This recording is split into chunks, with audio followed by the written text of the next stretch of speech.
Hello students, good morning. Class 7th Hindi first second chapter second lecture. बेटा आपने first lecture में पढ़ा था, एक कंजूस राजा था, उसके बारे में पढ़ा था कि वो अपने ऊपर बहुत खर्च करता था, लेकिन जब दान देने का समय आता था तो वो कंजूसी कर जाता था। चलिए आगे चैप्टर पढ़ते हैं। राजा कहता है कि तरीका तो समझ गया, मगर पहले दिन कितना लेंगे? किससे कहता है? उस सन्यासी से राजा कहता है, यही असली बात है। 2-4 रुपए से पेट भर जाए तो अच्छी बात है, मगर एकदम से 20-50 मांगने लगा तब तो 20 दिन में काफ़ी बड़ी रकम हो जाएगी। कौन सोचता है? राजा अपने मन में सोचता है कि उस सन्यासी से वो क्या कहे। अब सन्यासी ने हंसते हुए कहा, महाराज मैं लोभी नहीं हूँ, आज मुझे 1 रुपया दे दीजिए, फिर 20 दिन तक दोगुने करके देते रहने का हुक्म दे दीजिए। अब ये सुनकर राजा और राजा के दरबारी मंत्री सभी की जान में जान आई। उसने सोचा कि ये कोई ज़्यादा तो मांग नहीं रहा है, चलो दे देते हैं। तो राजा हुक्म देता है कि इसको राजकोष से भिक्षा दी जाती रहे 20 दिन तक। अब सन्यासी राजा की जय जयकार करता हुआ घर लौट जाता है और राजा के आदेश के अनुसार राजभंडारी प्रतिदिन हिसाब करके सन्यासी को भिक्षा देने लगता है। इस तरह 2 दिन बीते और 10 दिन जब बीत जाते हैं तो 2 सप्ताह तक भिक्षा देने के बाद भंडारी ने हिसाब करके देखा तो दान में काफ़ी धन निकाला जा चुका था। अब ये देखकर उसे उलझन महसूस होने लगी। महाराज तो कभी किसी को इतना दान देते नहीं है। इससे ये बात उसने ये मंत्री को बताया। अब मंत्री कुछ सोचते हुए कहता है कि वाकई ये तो बहुत पहले ध्यान में ही नहीं आई थी, मगर अब कोई उपाय भी नहीं है, महाराज का हुक्म बदला नहीं जा सकता। इसके बाद फिर कुछ दिन बीतते हैं। भंडारी फिर हड़बड़ाता हुआ मंत्री के पास पूरा हिसाब लेकर आ जाता है। हिसाब देखकर मंत्री का चेहरा फीका पड़ जाता है, तो वो अपना पसीना पोंछकर और सिर खुजलाकर दाढ़ी में हाथ फेरते हुए कहता है कि ये क्या कह रहे हो? अभी से इतना धन चला गया तो 20 दिन में क्या होगा? भंडारी कहता है, जी पूरा हिसाब तो नहीं किया। मंत्री कहता तो तुरंत बैठकर अभी पूरा हिसाब करो। और भंडारी हिसाब करने बैठ जाता है। तब वो देखता है कि इसमें से तो बहुत खर्च हो गया। कुछ ही देर में भंडारी ने पूरा हिसाब कर लिया। तो मंत्री ने पूछा, कुल मिलाकर कितना रुपया हुआ? अब भंडारी कहता है कि जी 10,48,575 रुपये। मंत्री गुस्से में कहता है, मजाक कर रहे हो? तो सन्यासी को इतने रुपए दे दिए तब तो राजकोष खाली हो जाएगा। भंडारी ने कहा, मजाक क्यों करूँगा, आप ही हिसाब देख लीजिए।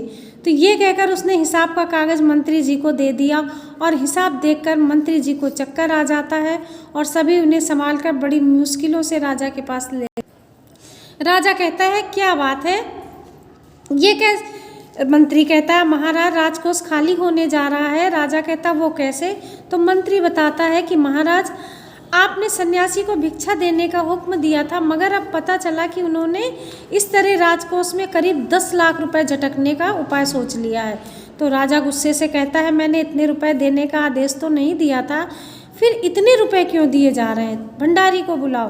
तो मंत्री कहता है, जी सब कुछ आपके हुक्म के अनुसार ही हुआ है, आप खुद ही दान का हिसाब देख लीजिए। अब राजा एक बार देखता है और 2 बार देखा, इसके बाद वो बेहोश हो गया। राजा को चिंता होने लगी।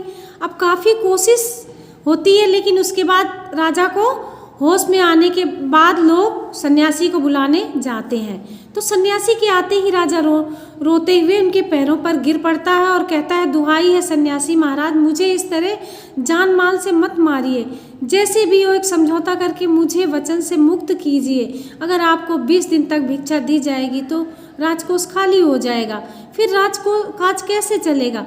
सन्यासी ने गंभीर होकर कहा, इस राज्य के में लोग अकाल से मर रहे हैं और तुम्हें उनके लिए केवल 50,000 रुपये चाहिए, और वो रुपया मिलते ही मैं समझूंगा मुझे मेरी पूरी भिक्षा मिल गई।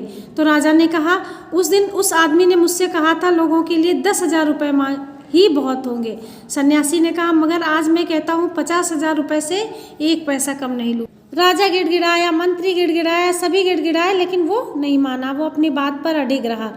अब लाचार होकर राजा ने राजकोष से 50,000 रुपये सन्यासी को देने के बाद ही राजा की जान बची और पूरे देश में ये खबर फैल गई कि आज का काल के कारण राजकोष से 50,000 रुपये राहत के लिए दिए गए हैं। सभी ने कहा, हमारे महाराज कर्ण जैसे ही दानी हैं। अब आपका बेटा ये लेक्चर फिनिश हुआ, आप लोग अपना होमवर्क नोट कीजिए। बेटा आपका होमवर्क है, ये आपको बुक में ही फिल करना है। राजा की मुट्ठी किस वक्त बंद हो जाती है? दान के वक्त। और राज्य की सीमा, किस सीमा के लोग भूखे प्यासे मरने लगे थे? तो ये पूर्वी सीमा। ठीक है। सन्यासी ने पहले दिन दान में कितने रुपए मांगे थे? 1 रुपया। 1 रुपये पे बेटा करेक्ट का टिक लगाइए। अंत में सन्यासी ने राजा से कितने रुपए मांग लिए थे? 10,000। अब ये मौखिक प्रश्न है बेटा, ये आपको नोटबुक में नहीं लिखना है, ये आपको अपनी बुक में ही, ये 1 वर्ड आंसर है। और बुक में फिल करने के बाद आप अपनी रफ कॉपी पे ये आंसर लिखेंगे और लर्न करेंगे। ये आपका होमवर्क है। राज्यसभा में कौन लोग नहीं आते थे? निर्धन, दुखी, विद्वान, सज्जन। ठीक है, ये आपका होमवर्क है, ये लिखिएगा और लर्न कीजिएगा। अगला लेक्चर कल पढ़िएगा। Thank you.